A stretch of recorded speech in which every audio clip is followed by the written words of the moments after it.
একই গিন্নি, এই কটা ভাতে কি পেট ভরবে? ও যা ভাত আছে না, ওটা বেড়াল ডিগোতে পারবে না। হ্যাঁ, আরে বাবা, আমি আর বেড়াল এক হলো? এই বাড়তি কথা না বলে খাও তো।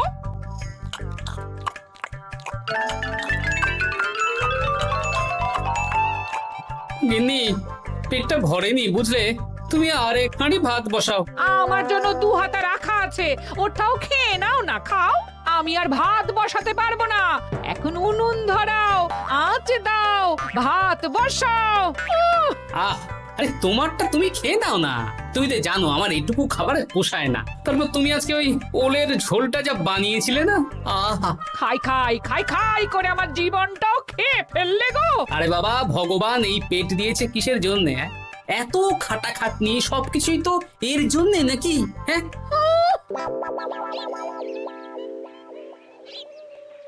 দাদু, অনেকদিন ভূতের গল্প শুনিনি, আজকে আমরা ভূতের গল্প শুনবো। বেশ, শোন তাহলে। আমাদের রাজ্যে আজ থেকে বেশ অনেক বছর আগে একটা খুব পেটুক লোক থাকতো। তোমার মতন পেটুক? বলতে পারিস, কিন্তু ওর গিন্নি ওকে ভালো মতো খেতে দিত না। তাই একদিন না খেয়ে খেয়ে অক্কা পায় আর ভূত হয়ে এদিক সেদিক ঘুরতে থাকে। তারপর কি হলো দাদু? তারপর তো সে এক মজার ব্যাপার। ভূতকে ওর গিন্নি চোখে দেখতে পেত না, তাই সেই পেটুক ভূত কিছুদিন পর থেকে গিন্নির উপর হুজ্জুতি শুরু করলো। কিরকম হুজ্জুতি দাদু? গিন্নি যা রান্না করতো সব চুরি করে খেয়ে নিত। এই এসব উল্টো পাল্টা কথা বলে আমাকে ভয় দেখাতে পারবে না। হ্যাঁ, এই যে তোরা চটপট খেয়ে নে, নইলে তোদের দাদু আবার ভাগ বসাবে রে। খা। আচ্ছা দিদা। এই শোনো না, তুমি আমার জন্যেও আরো কয়েকটা বেগুনি ভাজো। হ্যাঁ, এই তো একটু আগে 4টে বেগুনি আর 1 বাটি মুড়ি দিলাম। হ্যাঁ, আরে সেগুলো তো পেটের কোন কোনায় হারিয়ে গেছে গিন্নি। তুমি ভাবো আমিও হারিয়ে গেছি? বেশি খিদে পেলে নিজে রান্না করে খাও। আর সে তুমি না থাকলে আমি রান্না করেই খেতাম। দিদা, দাদু কিন্তু তোমাকে চলে যেতে বললো। কি বললে? আমি চলে যাব? আরে তাহলে তাই হবে। এই গুলটে, তুই এসব কি বলছিস বলতো? গুছিয়ে বিদায় নিচ্ছি। আরে আরে আরে, কোথায় চলে যেতে বললাম গিন্নি? হয়েছি আর না, আজকে আমি বাপের বাড়ি চলে যাব। হ্যাঁ, এই দেখো, আমি কোথায় চলে যেতে বললাম? তোমার মনের কথা আমি বুঝে গেছি। এই দেখো, থাকবো না এই পোড়ার মুখ সংসারে। যা। লক্ষ্মী সোনা রাগ করেছে। হাওয়া গরম আছে, চল এখান থেকে বেগুনি নিয়ে এখন কেটে পড়ি। এই সামান্য ব্যাপারে রাগ করার কি আছে বলো তো? এবার নিজের সংসার নিয়ে নিজে থাকো। সারাদিন শুধু খাই খাই আর খাই খাই। নাও এবার ঠেলা সামলাও। ভুল করেও আমাকে বাপের বাড়িতে ডাকতে যাবে না বলে দিচ্ছি। যদি যাও তাহলে আমার থেকে খারাপ কেউ হবে না, এই বলে দিলাম। ওগো, তুমি আমায় ছেড়ে চলে গেলে গো। এবার আমি কার কাছে বায়না করবো গো?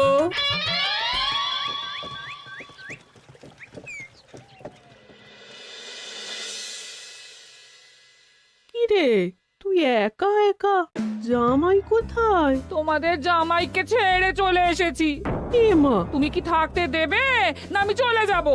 এসব আবার কি কথা বলছিস তুই? হ্যাঁ, এ তো তোরও বাড়ি। আমাদের ভাত ডাল জুটলে তোরও জুটবে। কি হয়েছে রে দিদি? দিন রাত খেটে খেটে কয়লার মতো পুড়ে যাচ্ছি, আর ওনার বায়না শেষ নেই। সারাদিন শুধু খাই খাই আর খাই খাই। এবার বুঝবে জামাই বাবু। হ্যাঁ, নিজে হাত পুড়িয়ে রান্না করার ঠেলা।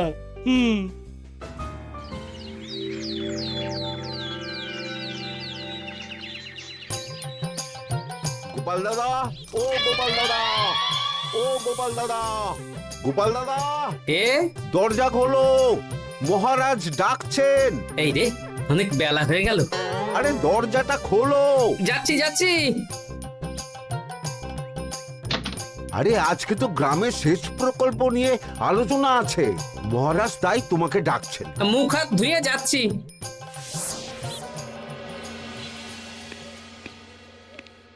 দেখুন মহারাজ, দেখুন এত বেলায় গোপাল এলো, তাও নিজে আসেনি, ডেকে নিয়ে আসতে হলো। সত্যি গোপাল, আজকে এত জরুরি একটা আলোচনা সভা, কোথায় তুমি তাড়াতাড়ি আসবে? তা না করে গোপাল বাড়াবাড়ি করে ফেললো। গোপাল, এই আমি শেষবারের মতন বলে দিচ্ছি, ফের যদি এরকম রাজসভায় দেরি করে আসতে দেখি তাহলে কিন্তু কড়া ব্যবস্থা নেব। আসলে মহারাজ, আমার গিন্নি গতকাল রাগ করে বাপের বাড়ি চলে গেছে, তাই বেশ হয়েছে। আচ্ছা, যে জন্য আজকের আলোচনা সভা ডাকা হয়েছে সেটা হলো আমাদের রাজ্যের দক্ষিণে একটা সেচের জন্য পুকুর খনন করা হচ্ছে।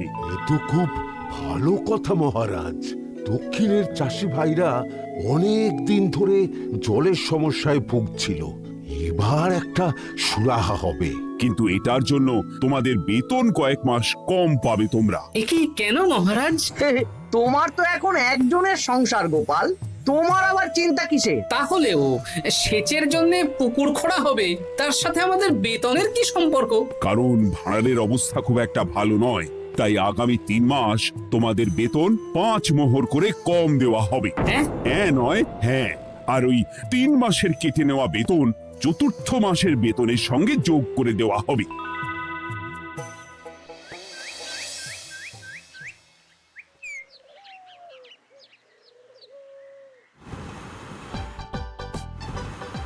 কি দাদু, এ তোমার চোখ মুখের কি অবস্থা? কালি ঝুলি মেখে ভূত। কি আর করবো বল, এসব কি আমার কাজ রে? কালকে ভূতের গল্প শোনাচ্ছিলে, আজকে নিজেই ভূত সেজে বসে আছো।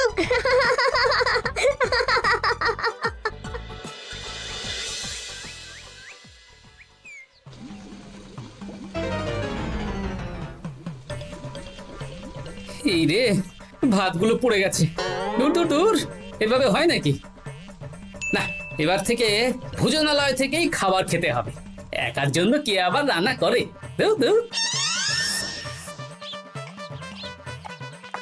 কি গোপাল দাদা, তুমিও আমার মতন ভোজনালয়ে খাচ্ছ? আমার না হয় বাড়িতে রান্না করার কেউ নেই। আমারও নেই, যে ছিল সে ছেড়ে চলে গেছে। ভাই, আর একটু ভাত দেবে? গোপাল দাদা, ভাত আর হবে না গো, আরো কয়েকজন দৈনিক খদ্দের আসবে, তাদের জন্য রেখে দিয়েছি। তাহলে কি আর করা যাবে? একটু একটু ওই তরকারি একটা শাল পাতায় মুড়ে দে, বাড়িতে গিয়ে মুড়ি দিয়ে খাবো। আচ্ছা, তা দিচ্ছি। তুমি খাওয়া হয়ে গেলে হাত মুখ ধুয়ে নাও। আচ্ছা গোপাল দাদা, গিন্নিমা চলিয়ে গেল কেন?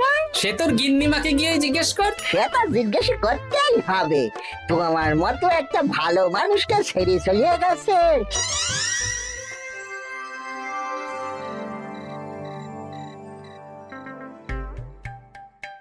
এসো এসো। এই নাও ধরো, পুঁটির মা তোমার জন্য কটা রুটি আর তরকারি পাঠালো। শুনলাম তুমি বাইরে ভোজনালয় খাচ্ছ। কি আর করবো বলো, একদিনই ঘর দুয়ারের একই অবস্থা করেছো গো গোপাল দাদা। ওই একার সংসার, এখন আমার কাজের মধ্যে দুই, খাই আর শুই। তা গিন্নিমাকে খবর দাও। না না না, খবর দিলে আবার অশান্তি শুরু করবে, বরং তুমি গিয়ে বলো। বেশ, তাহলে কালকে আমি তোমার শ্বশুর বাড়ির দিকে সার কিনতে যাব, না হয় গিন্নিমাকে আমিই খবর দিয়ে দেবো।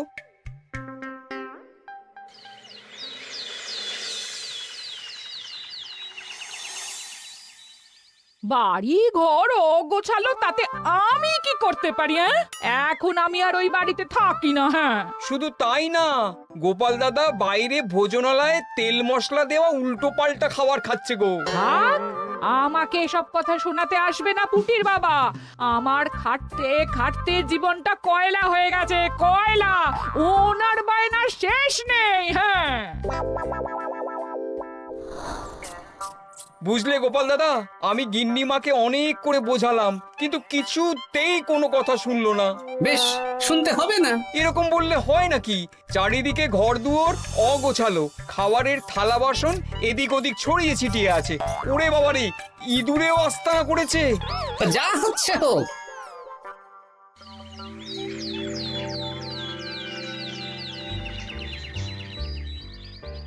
ভোলা, আটটা কচুরি দাও তো ঝটপট, খেয়ে রাত সভায় চলে যাব। এই নাও। ও গোপাল দাদা, শুনলাম নাকি গিন্নিমা বাড়ি ছেড়ে চলে গেছেন? হ্যাঁ, ঠিকই শুনেছো। তাই বাইরের খাবার খেয়ে কতদিন কাটাবে? এভাবে তো তোমার শরীর খারাপ করবে।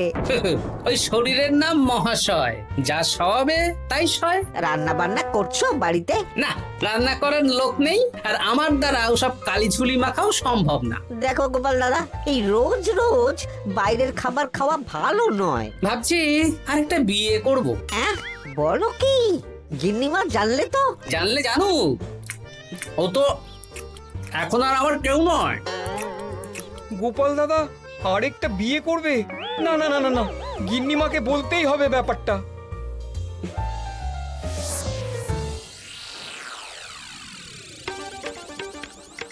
গিন্নিমা, তুমি আবার এসেছো পুটির বাবা। সর্বনাশ হয়ে গেছে। আবার কি সর্বনাশ? হ্যাঁ, বাড়ির চারিদিকে অগোছালো, ইঁদুর মশা মাছি ঘুরে বেড়াচ্ছে। আমি আর ওই বাড়িতে যাব না। গোপাল দাদাও সেই ব্যবস্থাই পাকাপাকি করতে চলেছে, আরেকটা বিয়ে করবে। কি বললে? জল জ্যান্ত বউ থাকতে আরেকটা বিয়ে? হ্যাঁ, আমি আজকেই যাব। ওর একদিন কি আমার একদিন? হ্যাঁ, আমি আজকেই যাব। এই দিদি, এক মুহূর্তে এরকম বদলে গেলি কেন? আবার আবার তো জামাইবাবু তোকে কাটাবে। তা বলে তোর জামাই বাবুটাই অন্য কারোর হয়ে যাবে? হ্যাঁ, আমি বেঁচে থাকতে আমি হতে দেব না। তাহলে দিদি আমিও যাব। ওই জামাইবাবু অতিরিক্ত খায়, জামাইবাবুর খাওয়া বন্ধ করতে হবে, বুঝলি? ঠিক আছে, চল তাহলে চল। ঠিক আছে, চলুন তাহলে। হ্যাঁ হ্যাঁ, তাই চলো। বুঝলি দিদি, আমার মাথায় একটা মতলব এসেছে। হ্যাঁ। কি মতলব শুনি?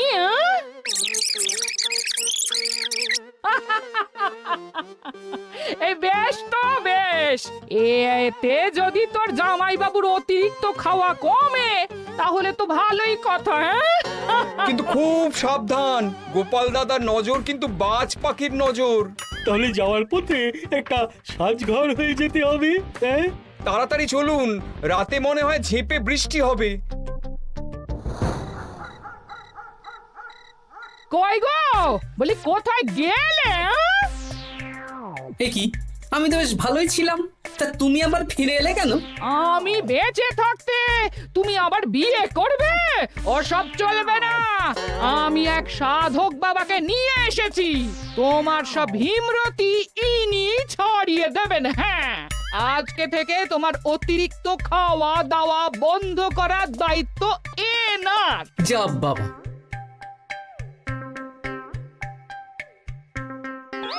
কি করেছো গো?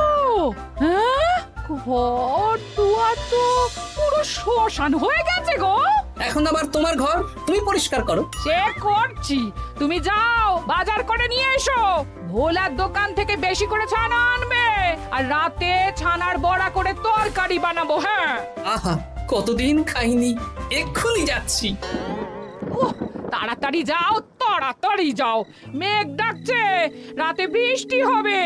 আমি এই ঘর গুছিয়ে রান্না বসাচ্ছি গো।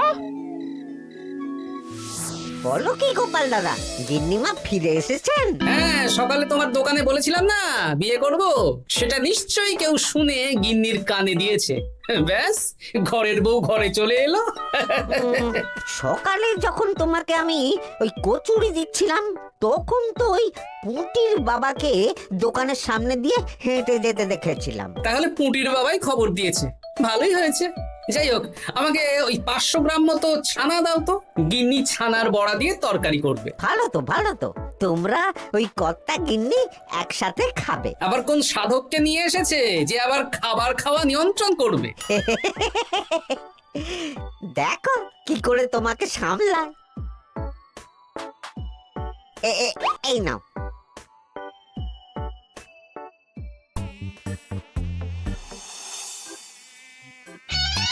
দেখি গিন্নি, আমার জন্য দুটো বড়া আর ওনার জন্য এতগুলো? বেশি খেলে তোমার চেহারা ঠিক হবে না বৎস, তোমাকে রোগা হতে হবে, তাই কম খেতে হবে, বুঝলে? ঠিক আছে, আপনাকে আমি মজা দেখাচ্ছি। অগত্যা গিন্নির হাতের খাবার খাচ্ছি, এই আমার 14 পুরুষের ভাগ্য ভালো।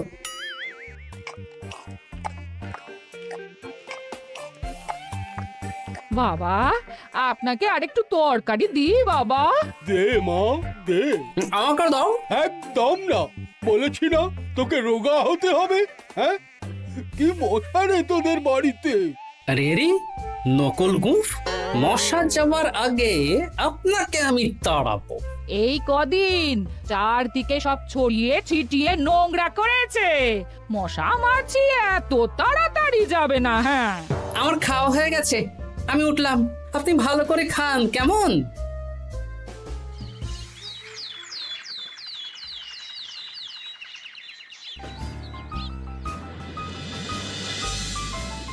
বিজ্ঞানী, আরে গোপাল যে, কি ব্যাপার?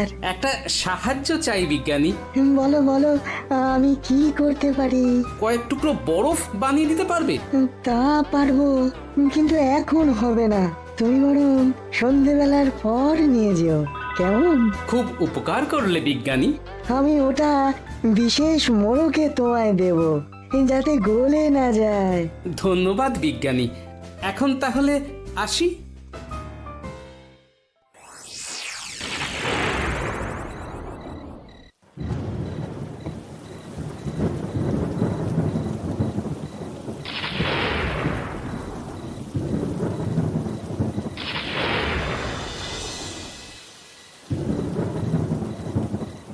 ভালো করেছিস বাবা, যা মশার উৎপাত, মশারি ছাড়া ঘুমোনো যাবে না। কথায় আছে সেবাই পরম ধর্ম, তাই একটু ধর্মকর্ম করছি আর কি। আপনি ঘুমিয়ে পড়ুন, আমরা ওই ঘরে গেলাম। হ্যাঁ, সব দরজা জানলা ভালো করে বন্ধ করে দিয়েছো তো? ঝেপে বৃষ্টি নেমেছে। হ্যাঁ হ্যাঁ, কোনো চিন্তা নেই, তুমি ঘুমো। আজকে অনেক খাটনি হয়েছে গো। হ্যাঁ, জয় ঠাকুর।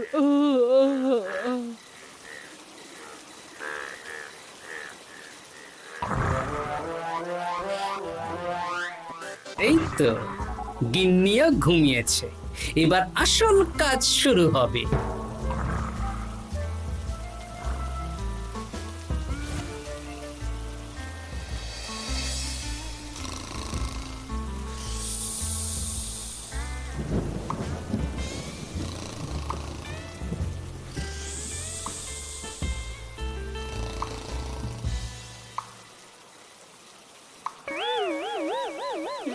কি জল পড়ছে কেন? চাল ফুটো হয়ে গেল নাকি? এত রাতে দিদিকে ডাকা ঠিক হবে না। আরে আরে কি মুশকিল, এখনই জল পড়ছে। আরে দূর দূর।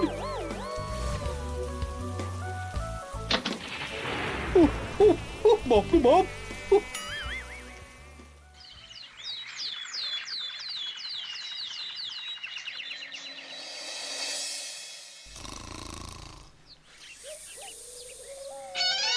সুপ্রভাত। প্রভাত আর শো নেই। কেন? সারা রাত প্রথমে ভিজেছি, তারপরে মশার কামড় খেয়েছি। ভিজেছেন কেন? আচ্ছা, এ কি? আচ্ছা। রাতে চাল ফুটো হয়ে জল পড়ছিল। আচ্ছা। বাবা, খুব ঠান্ডা লেগেছে। একটু একটু মধু আর তুলসী পাতা দে, একটু খাই। এই দিচ্ছি বাবা। এ হতেই পারে না, কদিন আগেই তো চাল সারিয়েছি। ঘরের মধ্যে তাহলে জল এলো কি করে? ঠিক যেভাবে আপনার নাকের নিচে নকল গোঁফ এসেছে শ্যালক বাবু, ঠিক সেইভাবেই। এই রে, হয়ে গেল। দাড়িটাও তো নকল। না মানে আমি বুঝিয়ে বলছি গোপাল, তুমি তো একটু বেশি করে খাও, তাই আমি ভেবেছিলাম ওই তোমার যাতে খাওয়াটা একটু কমে, তাহলে আমার দিদির খাটনিটা একটু কমবে। খাটনি কমাতে তো আপনি আসেননি, উল্টে আপনি নিজে ছলে বলে খাচ্ছিলেন। অতিথি হিসেবে এলে নিশ্চয়ই খাওয়াতাম, কিন্তু এটা আপনি ঠিক করেননি। ওগো, ও তো আমার ভালোর জন্যই করেছে। তুমি আমার বিবাহিত স্ত্রী, ও এখন তৃতীয় ব্যক্তি, তুমি ওর কথা কেন শুনবে? হ্যাঁ, প্রথমে বাচ্চাগুলো মস্করা করলো, সেই শুনে তুমি চলে গেলে। হ্যাঁ, ওরা তৃতীয় ব্যক্তি, ওদের কথায় কান দিলে। তারপর পুঁটির বাবার কথা শুনে বিশ্বাস করলে আমি সত্যিই বিয়ে করছি। হ্যাঁ, এই জন্যই তো চলে এলাম। হ্যাঁ, এখানে পুঁটির বাবাও তৃতীয় ব্যক্তি, আর তারপর শ্যালক বাবুর কথায় আমাকে কম খেতে দিচ্ছ, আর উনিও তৃতীয় ব্যক্তি। ইয়ে, না মানে? হ্যাঁ মানে, না মানে কিছু না। যখনই সংসারে স্বামী স্ত্রীর মাঝে তৃতীয় ব্যক্তি প্রবেশ করবে তখনই অশান্তি হবে। নিজেদের সমস্যা আমরা নিজেরাই ঠিক করে নেব। আচ্ছা গো আচ্ছা, ঠিক আছে, আর কোনো বাইরের লোকের কথা শুনবো না। এবার বলো তো, ছাদ থেকে জল পড়ার ব্যাপারটা কি? ওটা তো কাল রাতে মশারির উপরে বরফ রেখেছিলাম, আর সারা রাত ধরে বরফের জল শ্যালক বাবুর গায়ে পড়েছে। ছাদ ঠিকই আছে গিন্নি। হ্যাঁ নয় হ্যাঁ, কাল যখন খাবার খাওয়ার সময় দেখলাম আপনার গোঁফ খুলে যাচ্ছিল, আপনি ঠিক করলেন, তখনই একটা সন্দেহ হয়। ওরে ওরে গোপাল, আমি আর তোমাদের কর্তা গিন্নির মাঝে থাকবো না। আমি পালাই, আমি পালাই। ও, ও, ও, ও, ও, ও, ও, ও।